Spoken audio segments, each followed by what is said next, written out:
more money, and more opportunities for more Missouri families. If you agree, we need your help. Visit growmissouri.com today to tell our elected officials, stop wasting our tax dollars and start focusing on jobs and the economy. That's growmissouri.com. Paid for by Missouri Club for Growth PAC. Well, you could become a Muslim, then you could beat her. Really?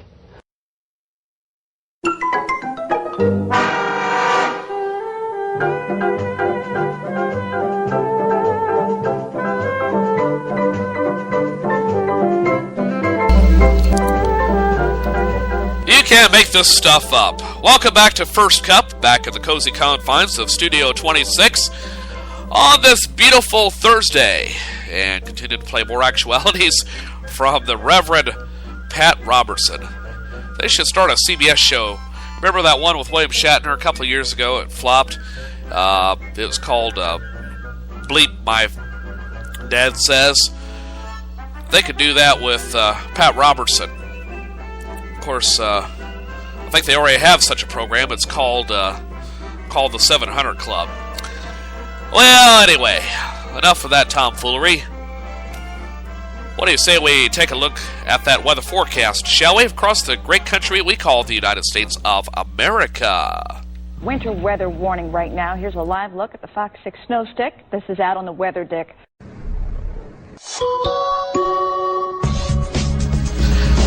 And it's time to give you a quick update on the nationwide weather forecast, courtesy of the Weather Channel at weather.com. Starting off in the Midwest, a giant ridge of high pressure continues to cover the plains and Midwest, keeping it hot for the next several days. Temperatures continue to run 10 to 20 degrees above average, with a few records possible. Highs will mostly be in the 90s, with some spotty low 100 readings in Nebraska, Iowa, Kansas, and Missouri. Elsewhere in the Midwest, slightly less hot 80 degrees are forecast from the Great Lakes up to the upper Ohio Valley. Substantial cooling is finally in sight, with a strong cold front pushing through the region over Labor Day weekend. Highs behind that front will be 15 to 30 degrees colder. Strong disturbance riding the northern periphery of the hot ridge triggers scattered showers and thunderstorms from North Dakota to North Michigan. Severe thunderstorms containing damaging wind gusts, hail, and isolated tornadoes are possible from North Minnesota into North Wisconsin and Northwest Michigan. Out west, another surge of tropical moisture pushes into the southwest today and lingers into the holiday weekend. Showers and thunderstorms will intensify and increase today, with the activity continuing tomorrow and Saturday. Rainfall should average 1 inch or less across the southwest. Local high spots of 2 inches or more are possible. Flash flooding is possible in and near any heavy downpour throughout the weekend. A stalled upper low off the northwest coast continues to push moisture into the northwest, resulting in more showers in western Washington and western Oregon. Drier conditions move in for the Labor Day weekend. High temperatures will be in the 60s and 70s along the coast, 80s and 90s inland, including the deserts. In the northeast, most of the region will be drier behind the latest storm system. A few afternoon pop-up showers and thunderstorms are possible in northern New England and upstate New York. High temperatures stay in the 60s and 70s in New England. Warmer highs in the 70s and 80s from New York to the Virginias. And finally, looking into the south, hot, dry conditions are anticipated for most of the region. A few showers and thunderstorms are possible in the Carolinas, especially near the mountains and coast. Scattered showers and thunderstorms remain likely in South Florida. From a nearly stationary upper low, stray shower or thunderstorm may not be ruled out in North and East Georgia. Finally, highs reach the 90s for most areas, with some 100 to 105 degree readings in Oklahoma, Arkansas, Louisiana, and Texas. And that's a brief gander at your weather forecast, courtesy of the Weather Channel, and yours truly, Joe Hafner, here at First Cup for the 29th day of August, 2013. Switching things over to the news desk. Hello, Americans. This is Paul Harvey. Stand by for news.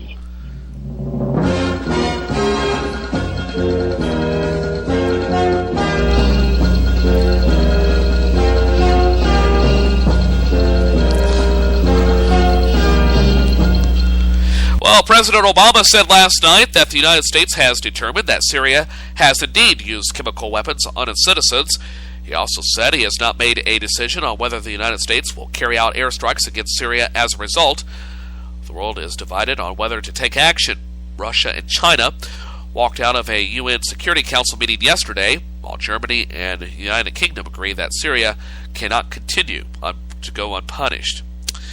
In other news on this Thursday, Army Major Nadal Hassan was sentenced to death yesterday for a 2009 shooting rampage at Fort Hood in Texas. He killed 13 people in this shooting, most of whom were unarmed soldiers. Hassan will now await out his lengthy appeals process on death row in the maximum security U.S. military prison at Fort Leavenworth, Kansas. Protests are planned today outside the Billings, Montana County Courthouse against the lenient 30-day sentence for a teacher who is accused of raping his 14-year-old student. The high school teacher, Stacy Dean Rambold, admitted raping his 14-year-old, who later killed herself. Her mother said the teen became irreversibly depressed after the rape. Protesters are calling for the judge in the case, G. Todd Baugh, to resign. And that, my friends, is a quick rundown of news headlines. We'll have more in-depth news from the CBS World News Desk coming up in just a matter of minutes on First Cup. Right now, though, I nearly forgot to put this in here a few seconds ago, but thanks to a little bit of stalling, a little bit of manipulation here, a little bit of fancy editing, and a little bit of high-speed buffering, we can do the next segment in just a moment, which I like to call Celebrity Birthdays. And the cart is still not... Oh, there we go. They're finally uploaded. It's time for Celebrity Birthdays on this Thursday. Yeah, it's Thursday, isn't it? Damn it, Jim, what the hell's the matter with you? Other people have birthdays. Why are we treating yours like a funeral? Bones, that ought to be lectured.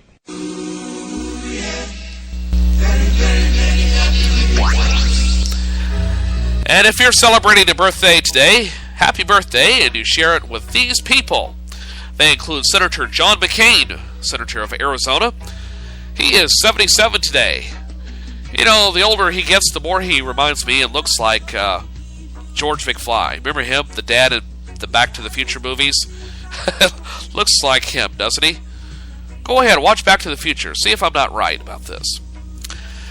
Rebecca DeMornay of Risky Business. She is 54 today.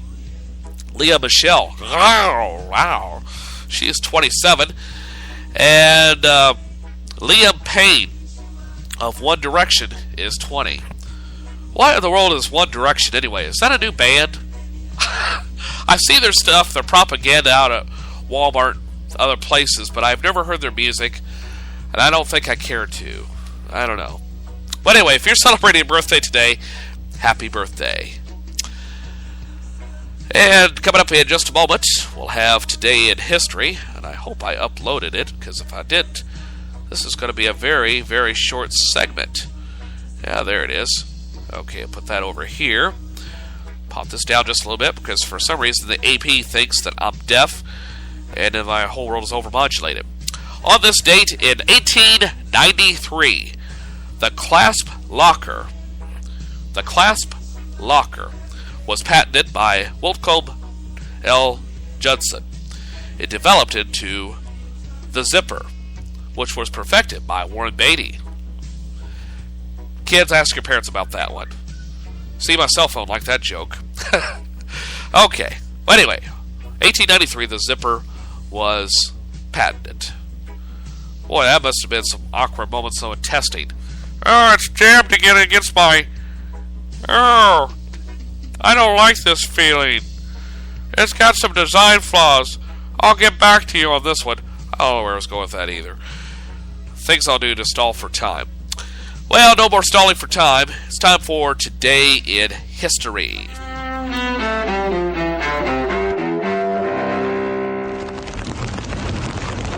August 29th, 2005.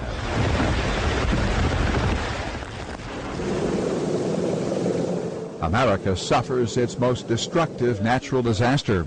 Hurricane Katrina, a Category 3 storm, blows ashore in southeast Louisiana, forcing hundreds of thousands to evacuate. Katrina kills 1,800 people across the Gulf Coast, destroying or severely damaging homes from Alabama and Mississippi to New Orleans. 80% of the Big Easy is swamped when the city's levees break after the storm strikes. Hundreds of thousands of residents and about 1 million others in surrounding areas are forced to flee. But Katrina's howling winds also drive thousands to the Superdome and to the New Orleans Convention Center for shelter. Most of them, the poorest of the poor, unwilling or unable to heed the evacuation orders. Looting and violence later break out in the city, where the initial sluggish response to Katrina only adds to the misery. We could go and help in Saddam, but we can't help our own people. We've been sleeping in the street for 5 days and nights. Government officials, federal, state, and local, all face sharp criticism for their handling of the catastrophe. From President Bush and Federal Emergency Management Agency Chief Michael Brown to Louisiana Governor Kathleen Blanco and New Orleans Mayor Ray Nagin.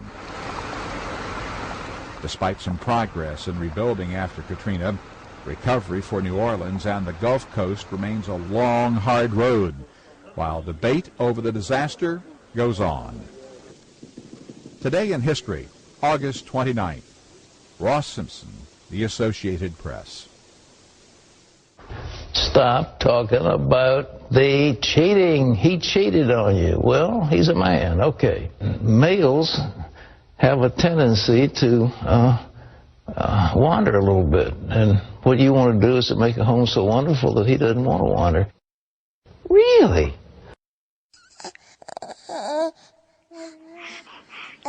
These babies have been born with something that affects more people than malaria, cancer, or even HIV and AIDS.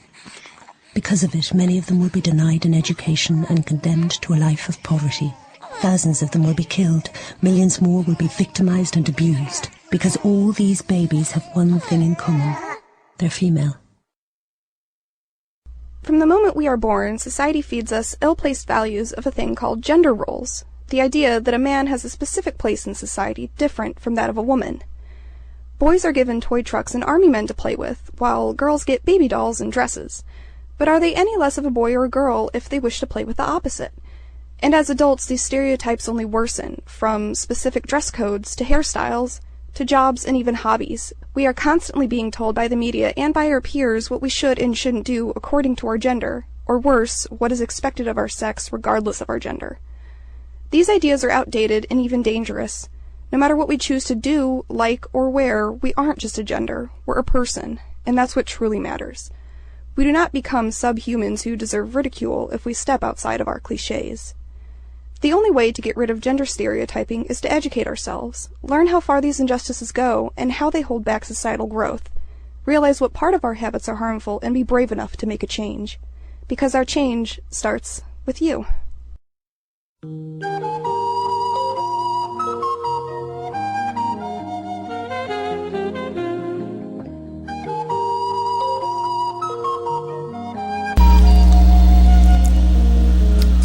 Welcome back to Studio 26 on this peaceful Thursday morning. Yours truly, Joe Hafner, here at the controls. As we take a quick gander at the closing market information from New York City and around the world from yesterday and early today, the stock market is closing slightly higher as investors wait for news on the standoff with Syria. The Dow Jones Industrials average rose 48 points to close at 14,824 yesterday. The Standard & Poor's 500 index rose 4 points to 1,634. NASDAQ Composite rose 14 points, closing at 3,593. Energy companies were the biggest gainers on the S&P 500 after the price of crude oil rose to the highest level in more than 2 years. The yield on the benchmark 10-year Treasury note rose nearly 3% from the day before. More stocks rose than fell on the New York Stock Exchange. Volume was lighter than the average 2.7 million shares. And that's a quick summary of yesterday's market information. And it just occurred to me that I didn't play